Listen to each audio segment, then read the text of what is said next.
Hello, everybody, and welcome back again to the Wildcard Rewind. Happy Christmas, everybody. We got myself, Mags. We got Paul on the show. Paul, is that a can of beer, Paul? 10 in the morning. No. It's relentless. I'm Re- suffering from the beer yesterday, so Yeah, exactly. It's an early show, so apologies if we're slow today. But let's hit that intro music and get everyone pumped up and ready for another amazing week's rewind of the NFL. I just wanna rewind to when we were young and hard. Back to all those good times. Take me back to the start.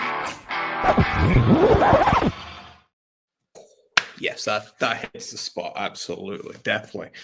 Paul, happy Christmas, mate. How was it? Everything go smoothly with all the little ones? do you know what, mate?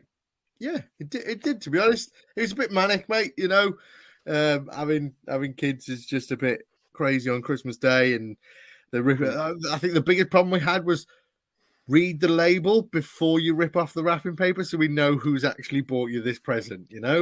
Yes. I think that was the biggest problem. But apart from that, mate, we had a great day. We had lots of food, games, beers. What more can go?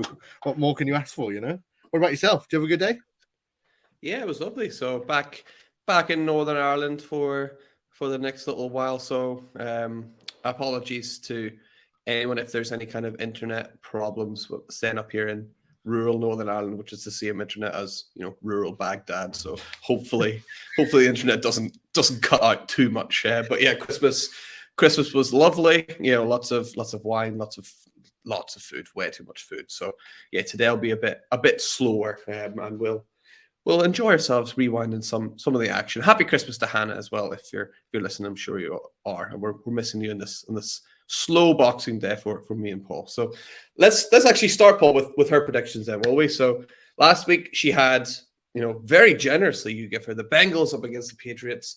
She thought her Bengals win. Obviously, you would never bet against your own team, right? That would be terrible to do.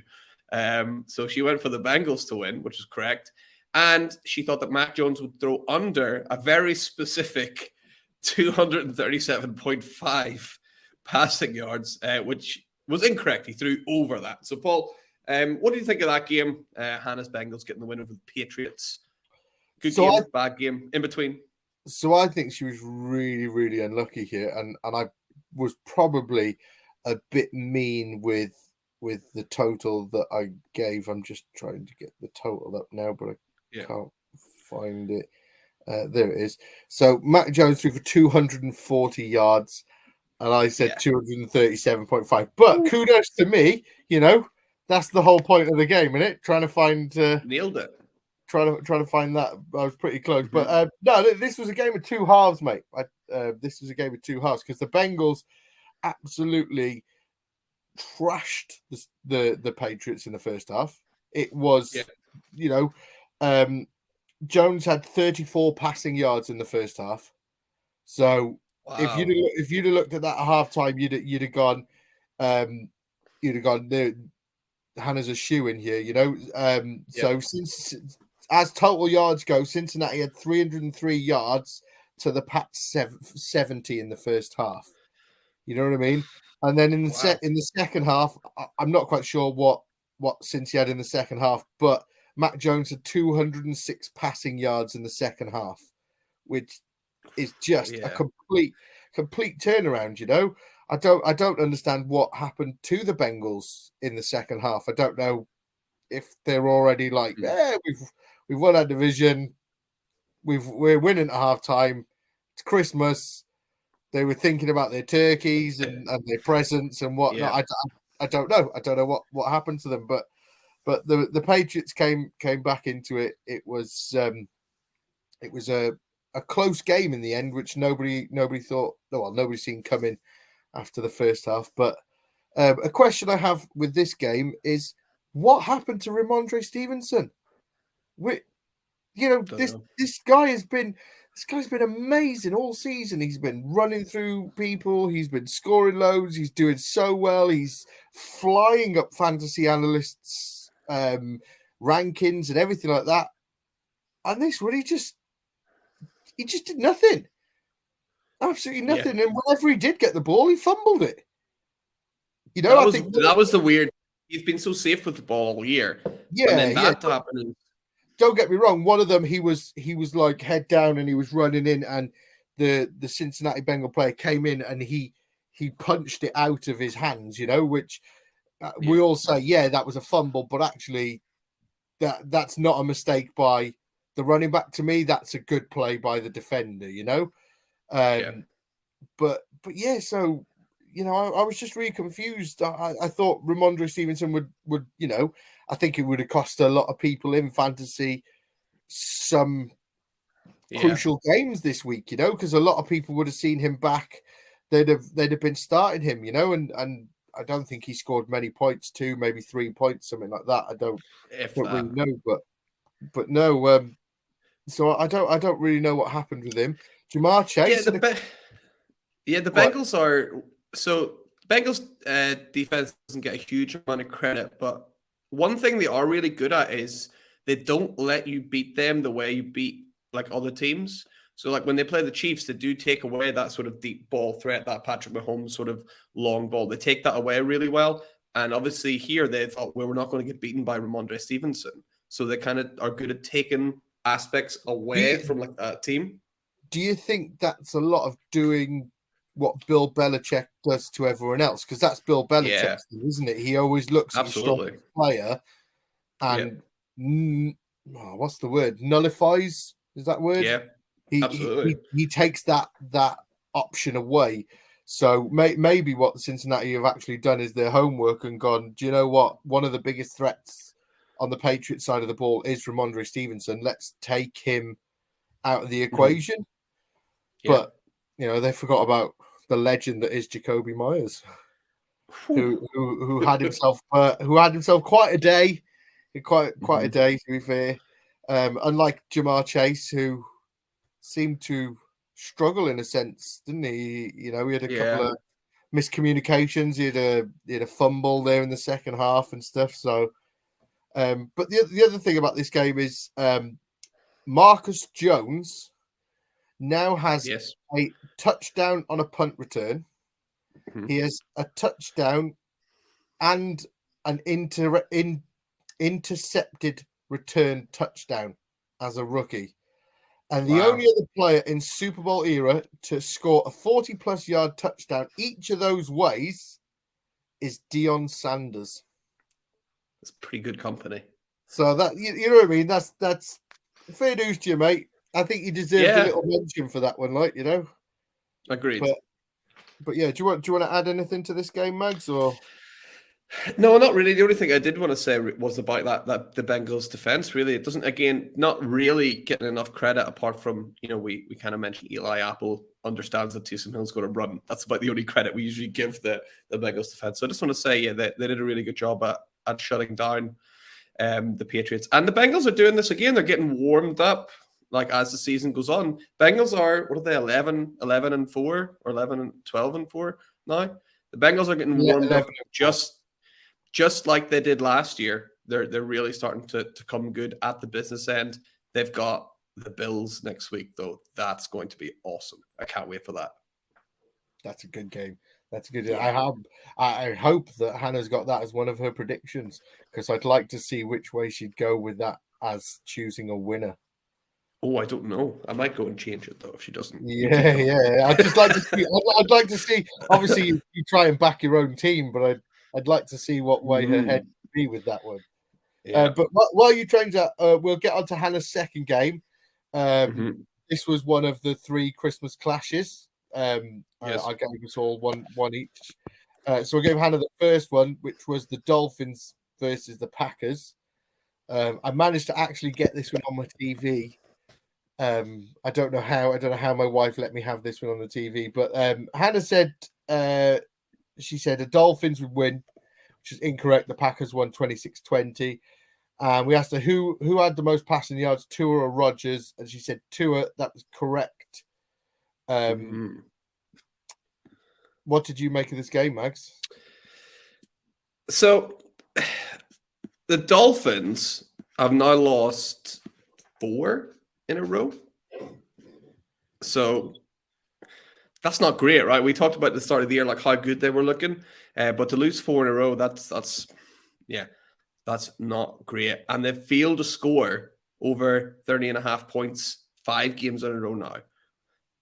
And they keep falling for the same thing. It's kind of teams sort of figured them out. For a team that is so electric and so fast on the outside, they actually play almost all of their big plays through the middle, like throwing these short little slants to Waddle or Tyreek Hill, and they kind of break away from there.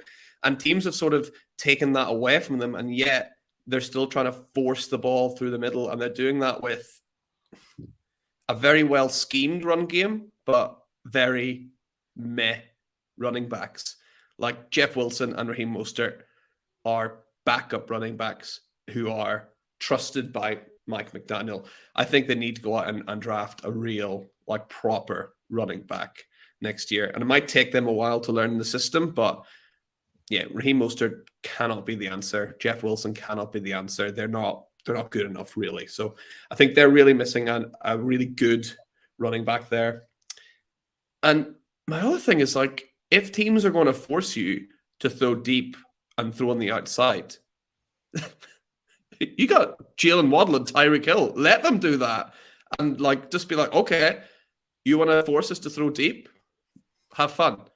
Because when they do, it's amazing. You see that, like, 50-plus yard touchdown reception that Tyreek Hill had, and Waddle had one quite similar. Like, just let teams do that. If they want to leave the outside of the field open, then absolutely crush them. Get Hill on one side and Waddle on the other and say, good luck.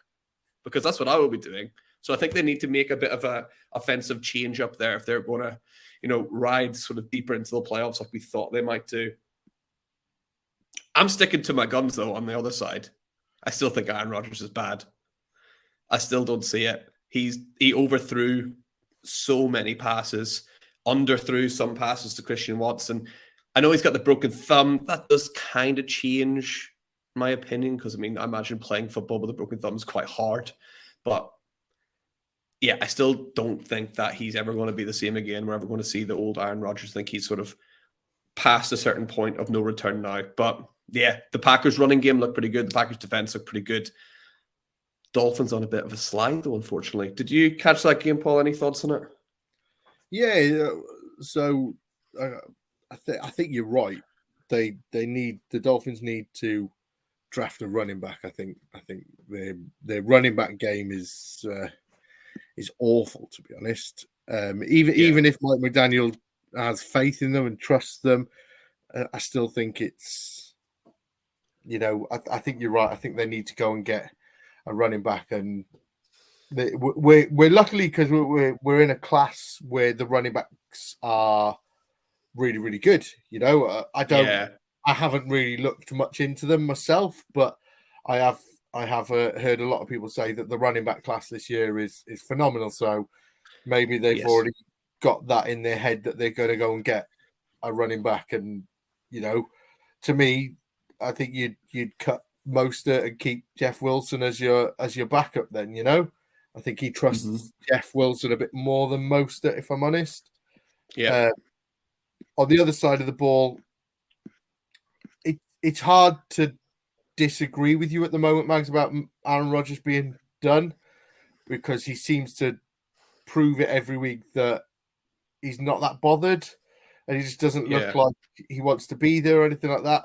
We'll speak about the other person that you think is a bit done and washed in a little bit.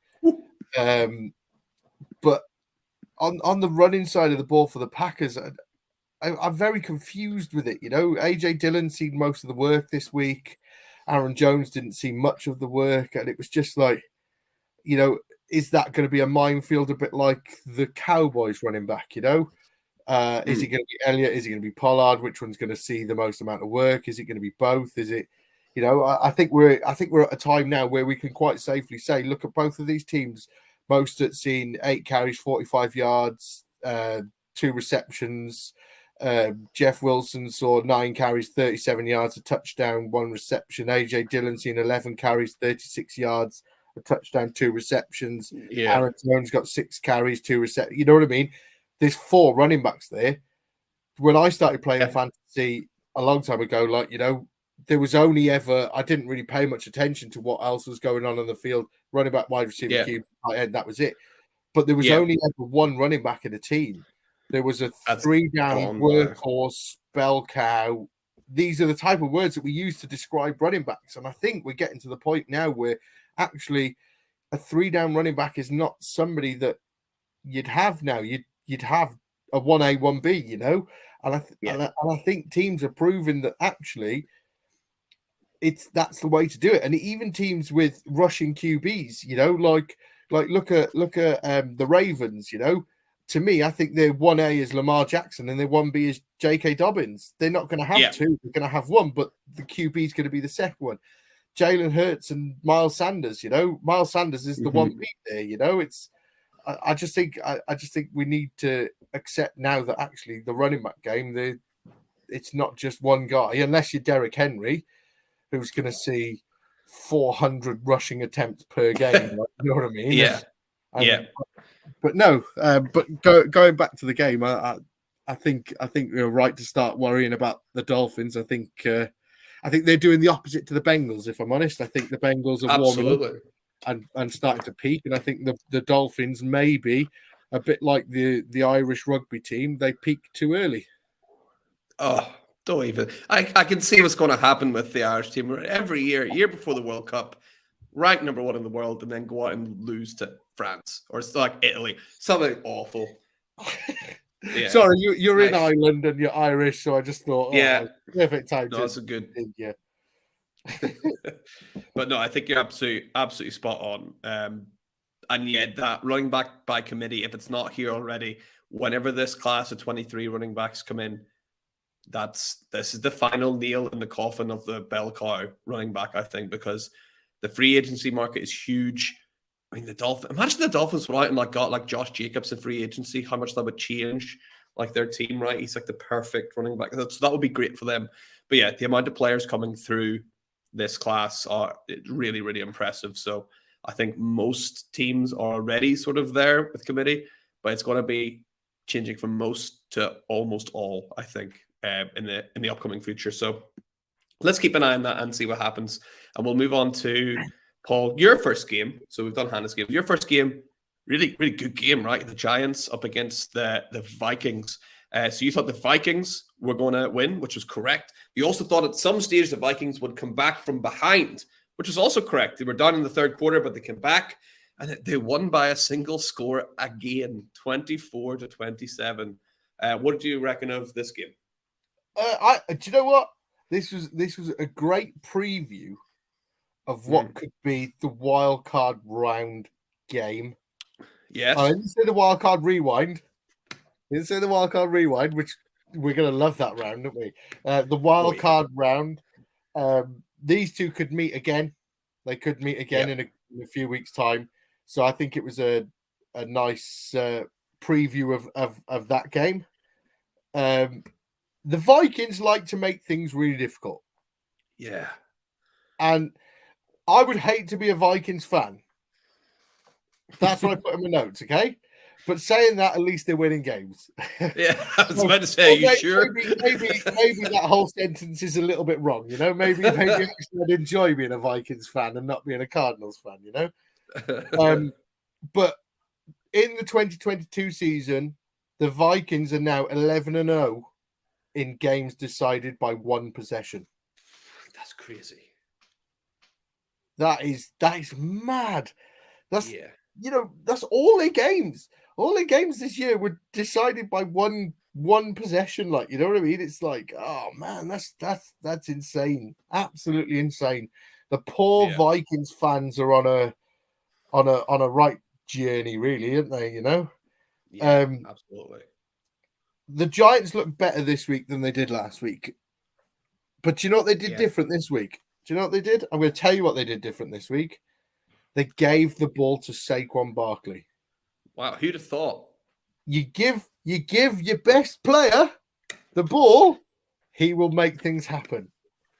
And they actually looked a lot better this week. But I've got a question for you, Mags.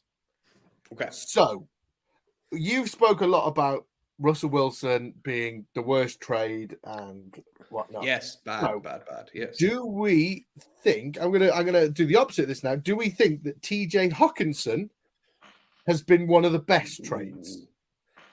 I mean, of this season for sure. What did they get him for? Like a Yeah. That's sorry. That's what I meant of this Yeah. season. So Russell Wilson is easily the worst trade of this season. Do we think that yeah. TJ Hawkinson is the second best after Marquise Brown going to the Cardinals? You know.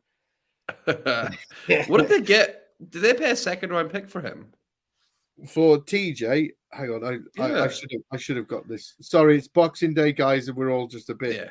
low. So, well, I mean, if you think about it, in the NFL at the minute, there's kind of just a plethora of meh tight ends, right? You got obviously Travis Kelce, who's like a freak of all freaks, who stands out alone at the top. Then you got Mark Andrews, who's obviously a difference maker. You know, Kyle Pitts, jury out on Kyle Pitts for sure. And then for me, you've got TJ Hawkinson. He kind of stands above, and then there's the rest. Well, George Kittle. I'll give George Kittle some credit as well. Sorry to interrupt you. The trade was the Vikings acquired tight end TJ Hawkinson from Detroit Lions, as well as a 4th round pick in 2023 and a conditional pick in 2024 in exchange for a second 2023 pick and a 2024 third. So they paid a third and a fourth for TJ Hawkinson, a 4th, and a conditional pick in 2024. Slam dunk, right? Absolute slam dunk. Considering like TJ Hawkinson was a top 10 pick in the NFL draft not that long ago, that's a slam dunk pick. A bit of a weird one for, I suppose, Detroit are building still, so they got other things that they want to address. But yeah, Hawkinson, one of the top, 5-6 tight ends in the league, and the 20 plus others are just a bit meh. Yeah. So his stats this week, he had 16 targets, 13 receptions, 109 yards, and 2 touchdowns. Ooh, yeah. You know what I mean? That to me is somebody that loves it where he is now. And I'm not saying he didn't look like it at the Lions, but yeah, that's somebody that is, the Vikings wanted a player like that. They've gone and got him, and they're using him the way that he should. Falcons, take notes. This is what you should be doing with really, really good tight ends. Okay. I think the difference with Hawkinson is he's a really, really good blocker as well, which helps. I think you don't really know what he's on the field to do. Same as George Kittle, right? George Kittle's maybe the best blocking tight end of the league, but he's also an absolute weapon receiving. So I think he's a brilliant player. What a trade that is for the Vikings. Great I still don't trust. I still don't trust the Vikings. Don't trust him. No, you still don't trust him. Nah, they keep winning by 1 score. Yeah. And another thing that stood out for me this week, okay, and it shouldn't be anything that stands out, but this is the way my mind works. Kirk Cousins threw less than 300 passing yards. Really? Okay? Yeah, he threw 299, but yet somehow Justin Jefferson had 133. And TJ Hawkinson had 109. And you're going, wow, that doesn't leave much for anyone else, does it? No. You know what I mean? That's but amazing. That stood out for me. That stood out. Didn't Justin Jefferson break Randy Moss's all-time reception record or yards record at the Vikings? I mean, that is unbelievable. He has set another record. What a player. Yeah. He is a mate. He winds me up. He winds me up because he's so good and it looks so effortless to him. And you're like, you know what I mean? It just looks so easy. It just looks like he's there like, oh yeah, I'll go and catch this ball over here. Yeah, great. And you're like, how have you done that? How have you done that? But yeah, we'll Mags, let's go to your first game. You were really lucky. You had an awesome game, which was the super Seattle Seahawks playing the mediocre Kansas City Chiefs. You predicted a Chiefs win, which was correct. They won 24-10. And you said the under for Mahomes on his Mahomes under 30.5 rushing yards, which was also correct with 8. So go on, Mags. You finally got a happy win. I mean, the 8 greatest rushing yards you'll ever see in your life as well. Let's put that out there to start with. One of the touchdowns he scored, absolutely amazing. Just clipping the pylon like right on time, absolutely brilliant from Mahomes. I said I thought Mahomes would get the under last week because I thought the Chiefs would be fairly comfortable against the Seahawks, and Mahomes wouldn't really need to use his legs. And that's kind of what happened. It was really, really good. The Chiefs' defense, as sort of always, gets better as the year goes on. And yeah, time and time again, the Seahawks would try and do something, and it was just like shut down. Frank Clark starting to come alive near the playoffs again, as he usually does up against his old team. Frank Clark getting on a bit. He was in that Legion of Boom, defense. So he's not a spring chicken, but he came up pretty big in that game. Yeah, just loved it. Dominant performance from the Chiefs. Travis Kelce, like even whenever you don't think he's in the game, all of a sudden this was like 2 receptions. He's over 100 yards. It's like, how did that happen? Like, you don't even notice it. Like he's sort of like a cheat code at that tight end position. He's unbelievable. On the Seahawks side, I think they're sort of fizzing out a little bit. Kenneth Walker coming back does help. He made some nice runs, but the defensive line of the Chiefs just held solid most of the game. And yeah, things are looking pretty good for the Chiefs overall. This was meant to be the transition season where Mahomes lost Tyreek Hill, didn't really have these weapons. The running backs didn't look great. And I think this Chiefs team, you kind of forget, is really overplaying their expectations compared to the start of the year. And the fact that, we talked about earlier, the Bills are playing the Bengals next week. There is a chance that the Chiefs can go out there and get that top seed in the AFC and get that bye week, which would be absolutely amazing. So, yeah, gotta love life as a Chiefs fans right now. And you can't be too mad if you're a Seahawks fan either. They've had a pretty good season. So, as a Chiefs fan, looking at next week's game, what result would you like to see? And don't say draw. You can't say draw. Can I say that like Josh Allen and Joe Burrow get in a fight and get like suspended for the rest of the season? Like, is that? I thought you were going to go down the route of they both get injured. I was going to be like, no, Max, don't. No, no, I wouldn't wish that. But no, if they get in a scrap or something, right, then get suspended. I think if have to go with Bengals winning, because at the minute the Chiefs and the Bills have got the same record, and the sort of Bills are ahead on divisional record, I think, for that top seed. So if the Bengals win, then the Chiefs win next week. I think then the Chiefs get that top spot in the AFC, and then we hopefully let the Bengals and the Bills pick each other off, and one of them will probably meet the Chiefs in the final.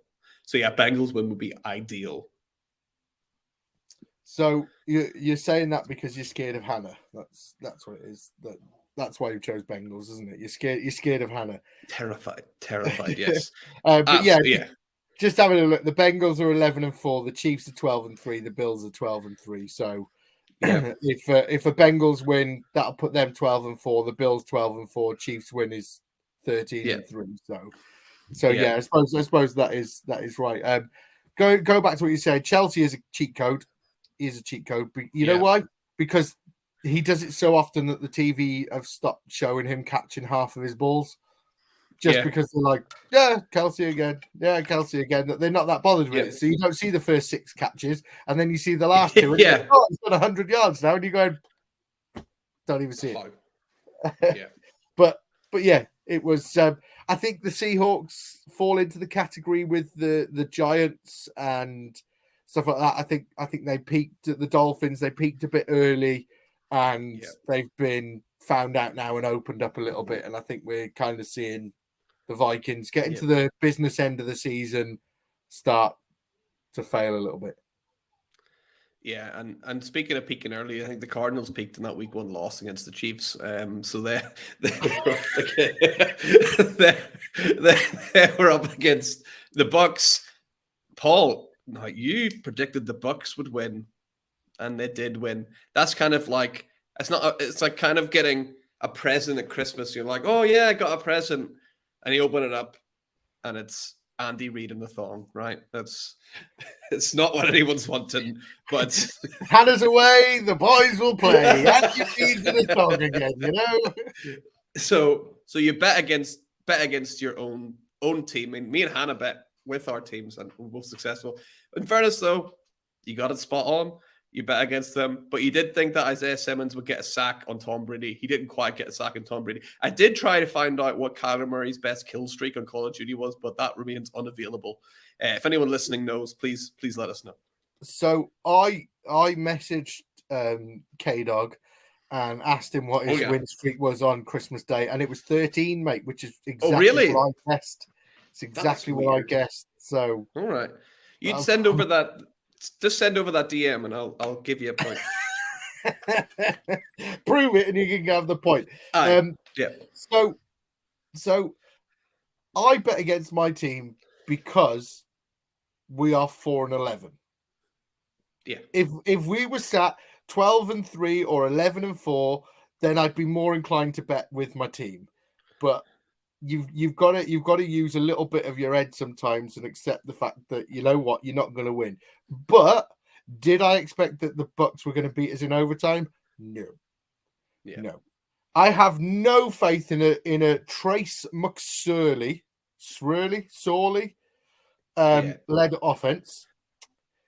He threw the ball 45 times, Mags. How many completions did he get? Oh man. Without looking at the show sheet. I don't actually know. Let's go. I'll go an honest 29. 24. You got 24 completions in this game. But ultimately, what did I expect? Okay. He's a third choice QB who has ended up playing through injuries to the wrong people. Now, I don't know if we're looking at this is it Brock Purdy?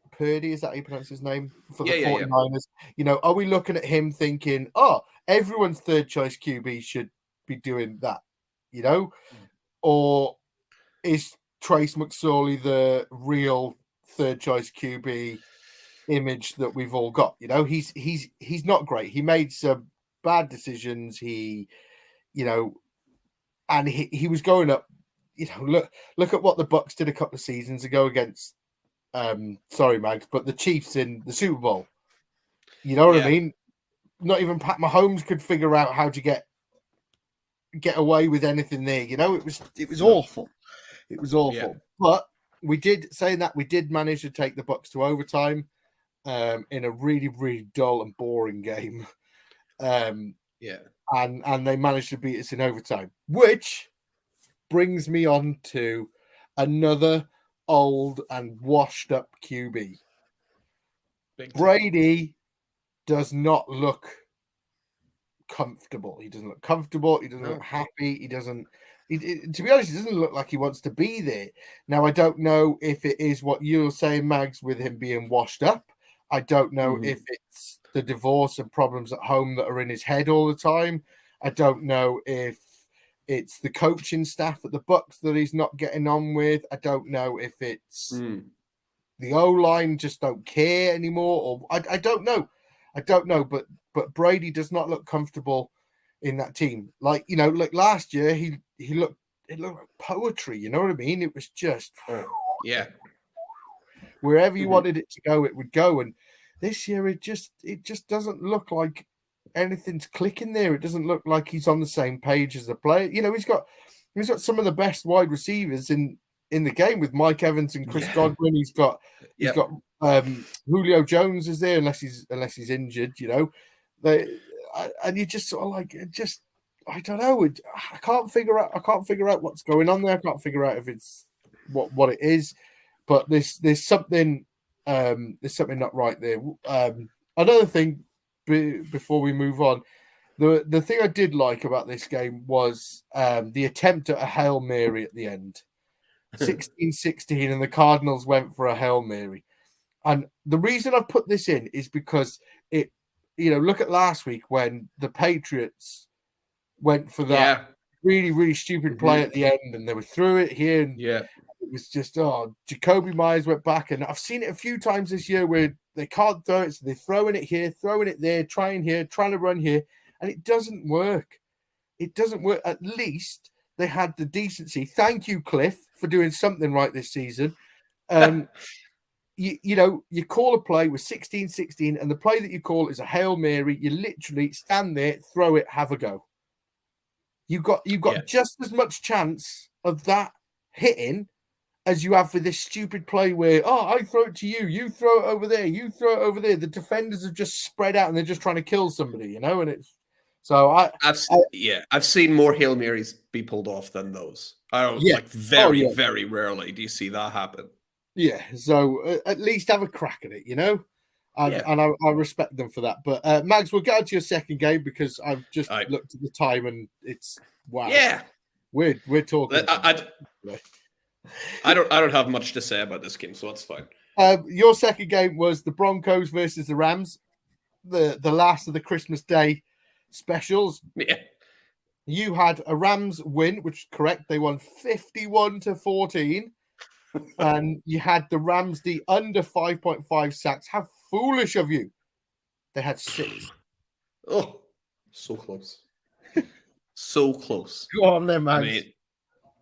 Yeah, this was the last of the Christmas Day games, and Russell Wilson is officially the Christmas turkey, right? What? He is so bad.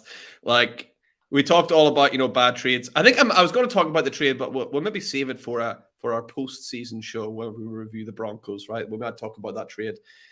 Jerry Jeudy is a bright spark on that Broncos team, thankfully. There's someone they can look to as being, a half-decent player. Russell Wilson, a lot of people just talk about how he's just been bad. The thing I've really noticed lately, especially for Russell Wilson, is he looks like, far be it from any of us, like mortals, to talk about NFL caliber athletes, but he looks horrendously out of shape and slow and weak. And slow and weak are not what you want in the NFL. So he's got a lot of work to do in the offseason. He really needs to, grind. And he's obviously something's not right there, but he actually looks unfit, unhealthy, which is not good for an NFL quarterback. The Broncos suck. The Rams also suck. Cam Akers. The Broncos defense look like they've given up now as well, which is just, I don't think they're going to win a game the rest of the season because that Cam Akers rushed for over 100 yards and Cam Akers, is running on one leg essentially. So, yeah, these two teams. Wasn't that his first game over 100 yards? Yeah, they're just not good. Although good for Baker Mayfield. Right? That's nice for him. Let's move on. We don't have to talk about those two teams. They don't really matter too much. Let's have a look at the game of the week, which was an amazing game between the Cowboys and the Eagles. And this, if you remember, people listening, was the game I said, this is the fool's gold game, right? Where we talked about, are the Eagles the real deal or not? Or is it more of a padded record because of who they've been playing? Because they had a very, very weak schedule. The Eagles lost 40-34, but weirdly, maybe proved they're the real deal in this loss because they lost without Jalen Hurts. They almost beat the Cowboys with their second string quarterback. That is very impressive. Gardner Minshew has got it done in the NFL before, but he's not as good as Jalen Hurts. Almost my rewind moment of the week, though, was at one stage Gardner Minshew tried to run away from Micah Parsons. That was thought he could outrun Micah Parsons around the corner. It's like, no. You know what that is? Hit his helmet on going, shit. Bam. Absolutely. Yeah, we need to hear the mic'd up for that. That would be unbelievable. So absolutely love this game. It was really nice to see Minshew turn up and actually play well, but Dak Prescott threw some absolute bombs. It was brilliant. One of them to T.Y. Hilton, I think was that T.Y. Hilton? I can't remember. It's massive bomb over the top. That was I know, yeah. I thought he was still in the Colts. So I was like, oh, he's there. All right. So that was really, really nice to see. That quarterback sneak that the Eagles have, it doesn't matter. I think me or you could be there and score. Because they did it again. I think they score one of those sneaks every single week. That's right on the goal line.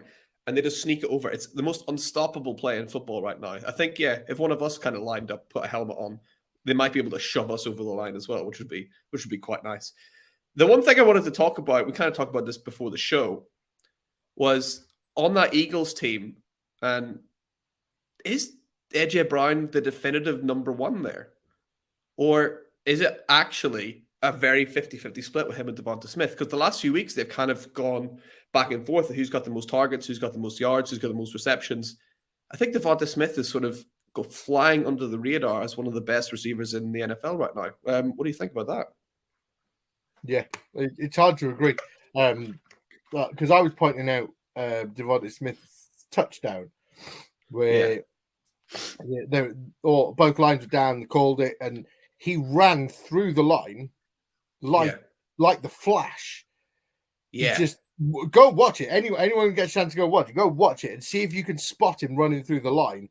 It's just straight through the middle of the line, and then he stood in the end zone, and Minshew just dropped it over the top, and you were just like, not one person seen him. Nobody's seen him run through this line. And I actually, it was near my rewind moment because I went back to watch it to see if I could spot him, and I was just, there he is. And it was just really wicked. But to me, I'm AJ Brown's side. I think AJ Brown's the better wide receiver, if I'm honest. It's hard to bet against AJ Brown.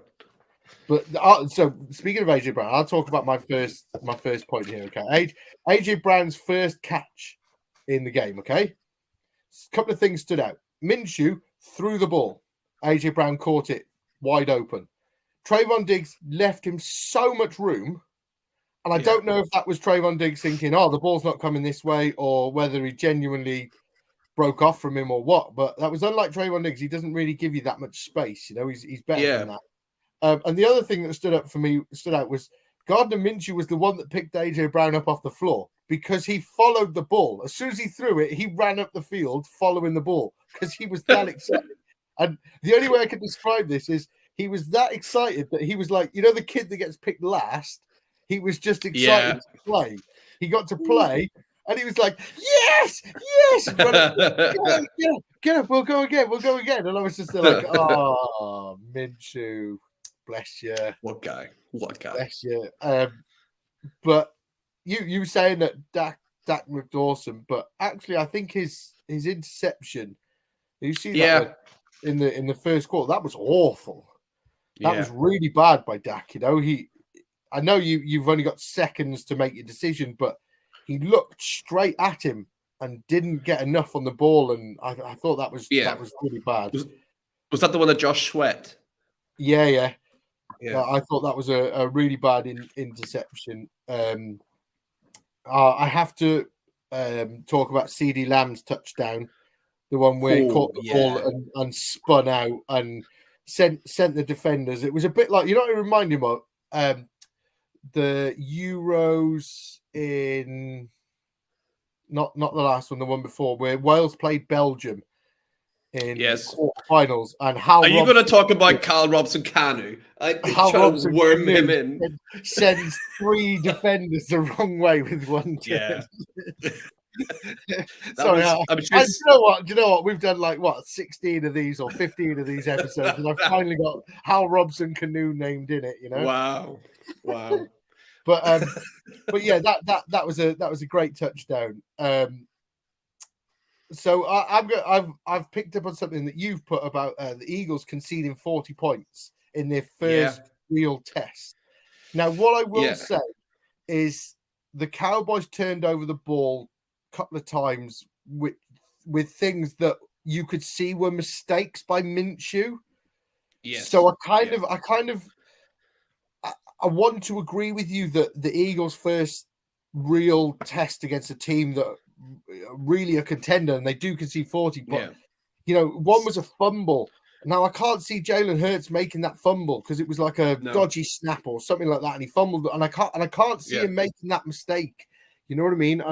And I suppose it's been taken away from us. This game would have been amazing. Imagine if we'd have had Jalen Hurts here as well. You know, I think this game would have been a completely different game and unreal. But no, I do agree that it was their first real test, and they didn't really come out on top, if I'm honest. But a great game to have as game of the week.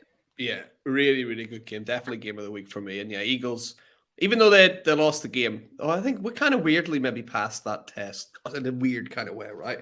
But let's have a look at our prediction scoreboard then. So, Paul, me and you, we both got 3 right this week. Hannah, one behind on 2 correct. So, Paul, you're on 35, catching up. Hannah on 42, and I'm out in front at the minute, just with 45 points as we get towards the business end of the season. One thing I feel like suggesting, that the last week we can have like 10 points per pick, just so anyone can still win it. I mean, or we'll do one prediction that's worth 10 points, and that could bring me right back into this and make it really exciting. Wow, I mean, we and Hannah will have a vote on that when the time comes. Yeah, we know how this vote's going to go. So up and move on and accept that you're getting the first round in. Yeah, okay. Let's go to our hit rewind moment. Mine was kind of a little one that kind of went unnoticed, but DJ Moore, maybe like the prettiest toe tap catch of the year. If you've seen that in the game, go check it out in the house. If you're not, just got his twinkle toes just on the edge. Made a lovely catch. He had a pretty good game for the Panthers, actually, DJ Moore. So that was my hit rewind moment of the year. Maybe the best toe tap of the year. Paul, you had a bit of a homer pick for this, right? Oh, see, you say homer pick, but actually before the show you went, "Oh yeah, that was a really good rewind moment." To be fair, but yeah, mine was. I did before the show. I said your picks were number 25 for the Seahawks. That's what I said. Yeah, it's Travis Homer. It's a Travis Homer joke. Yeah. So my pick was Pharaoh Cooper on his punt return, hurdling the Bucks player, and he didn't get many more yards after that one. But I always like to see a player hurdling another player. I think it just looks amazing, and so that was my rewind moment of the week. Love it. Right, let's smash through the rapid recap then. The best of the rest. Paul, you had the Jags against the Jets. The Jags coming out on top, 19-3. Wow.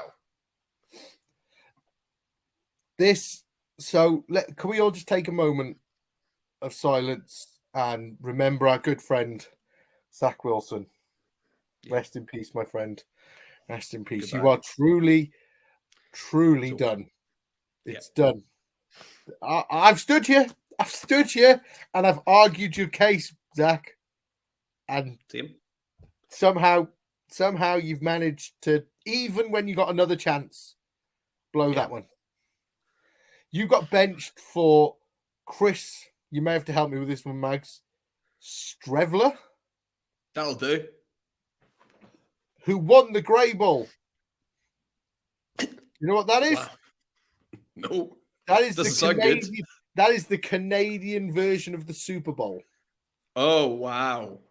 Okay, that's what type of person this is. So hang on, let me just get it up. I've got it here somewhere.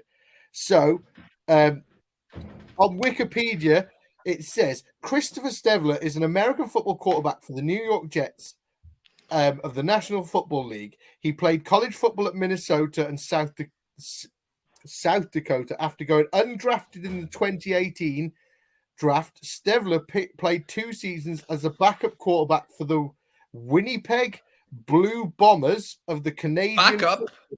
Yeah, he played backup quarterback for the Winnipeg Blue Bombers of the Canadian Football League, the CFL, where they won the 107th Grey Cup, not Grey Bowl, sorry, my bad, Grey Cup championship in 2019.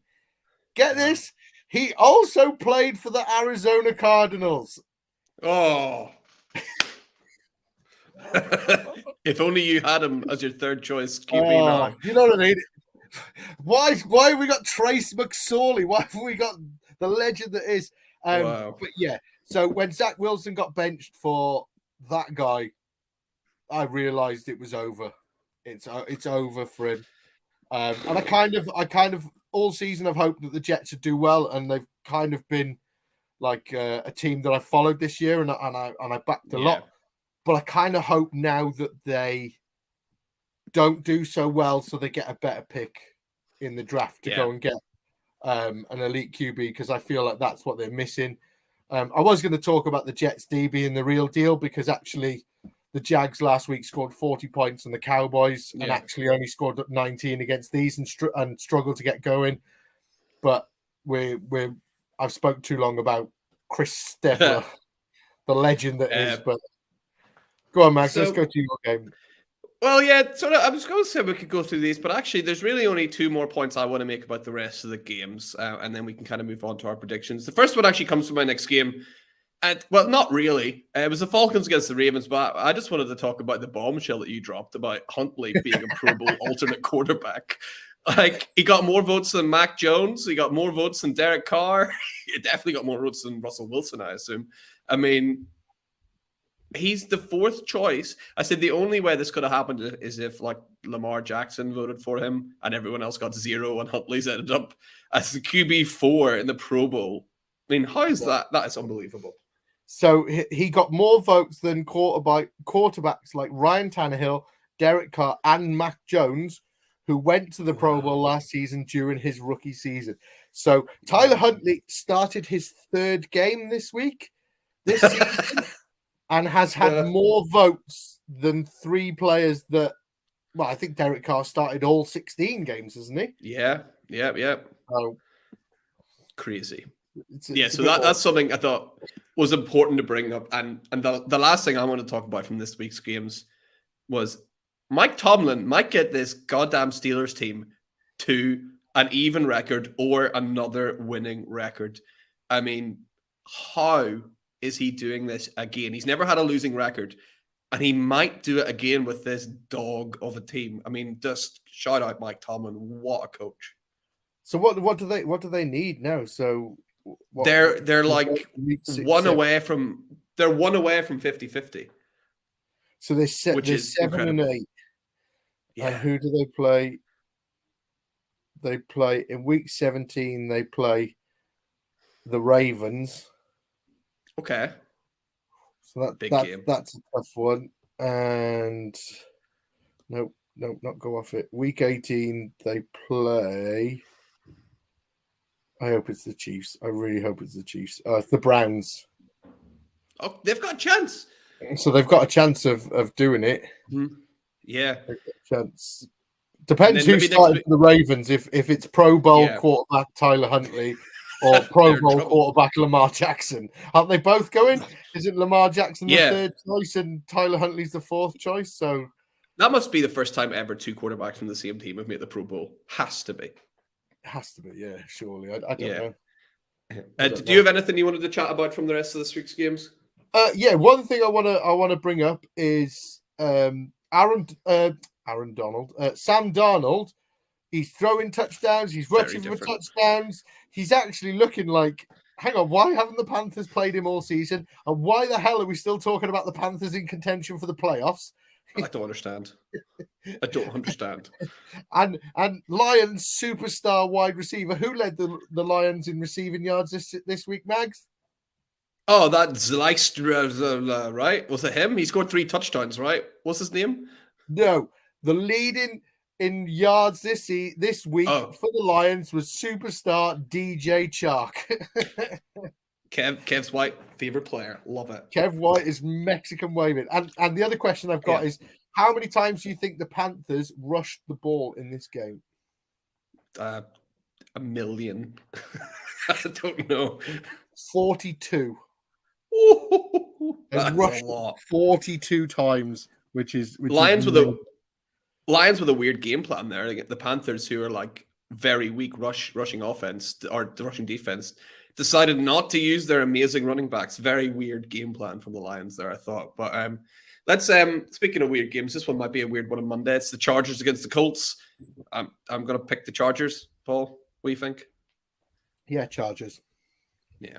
All right, let's have a little look at week 17. We'll start with Hannah's picks. Now Hannah hasn't answered, so I mean we could be very mean, Paul, and say, well, let's see. We have Cardinals versus Falcons as our first game. Who wins? Hannah's answer is insert winner here. I think Hannah's answer is the Cardinals. You think she would pick the Cardinals? Yeah, all right, okay. The Cardinals. And then we asked do the Falcons continue to fade Cordero Patterson? Is he going to get over or under 55.5 all-purpose yards? Hannah's answer for this is prediction answer goes here. And that's an interesting answer, right? Yeah. What do you think Hannah would put? Because I'm actually really nice, Mags. Mm-hmm. You can score 0. I think she would probably say over because she would think that he would smash the Cardinals, I imagine. But yeah, but she predicted the Cardinals to win, so. Oh, that's right. Well, I think maybe she'll split her bet. Right, she'll hedge her bet and put the over. The second game is Bills versus Bengals. We assume that she'll guess the Bengals to win, and the over under 54.5 points scored. I think she would say the over on that as well, right? It'll be a shootout. Yeah, she'd think it's a shootout. Yeah, I think I agree. Yes, this is all nice of us doing this for her, right? So, yeah. So, Mags, your first game will be the Jags versus the Texans. Wow. Who wins? And Texans over under 15.5 points. I'll go for the Jags win, and I just cannot bet on the Texans to get the over on anything. So I'll go under, I suppose, right? I can't believe you gave yourself that game. I can't believe you gave yourself that game. I know. The way I do it is I just kind of work down like the fixture list. I kind of Google the fixtures and just kind of go blah, blah, blah, blah, blah, and work my way down it. So that's the one that came up for me, unfortunately. You got a pretty good game. The Saints up against the Eagles, probably a Jalen Hurts-less Eagles. So who's going to win and who's going to get more yards? We talked about this earlier. Is it going to be AJ Brown or is it going to be Devonta Smith? So using my solid NFL brain, I've gone for an Eagles win because if Minshew can do anything, he can actually put points on the board. And I've gone for a Smith most yards because Lattimore will be covering AJ Brown. All right. Yeah, I like that. I think Lattimore, is he back? I'm not sure. He was injured for a while. I think he might be back. I don't know. But I'm just using that. Yeah, I like it. So you got the 49ers Raiders, Mags, and George Kittle to continue his streak over under 0.5 touchdowns. Yeah, I think the 49ers get this one done. And yeah, George Kittle's been on a hot streak. Let's go the over. I think he'll score a touchdown. Yeah, I'll go over with that. And we'll give you the big one, I think, obviously the biggest rivalry of this New Year's Day games. It's the Vikings against the Packers. Who's going to win? And this is a bit of a strange question, so bear with me. Do any Packers players outproduce their counterpart on the Vikings in terms of yards? So do any Packers wide receivers get more yards than any Vikings wide receivers? Any Packers tight ends get any more yards than no? You know what I mean, right?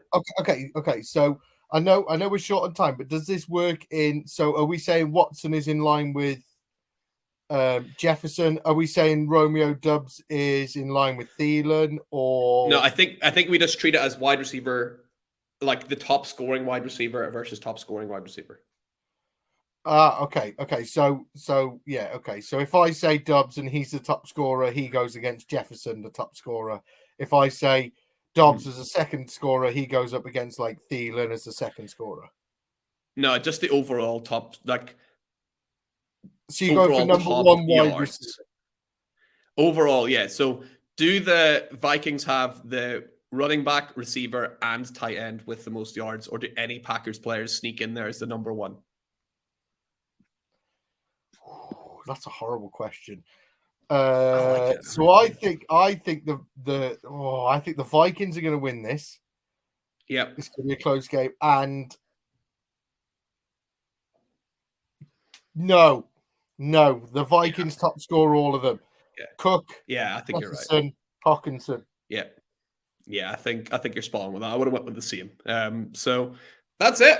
That brings us to the end of the final show of 2022 for the Wildcard Rewind. Thank you all so much for listening in. Make sure you're giving us a like and a follow and a subscribe and all of that good stuff. Thank you all so much. It's been an amazing first calendar year doing this. And from me, from Paul, from Hannah, we will see you in 2023.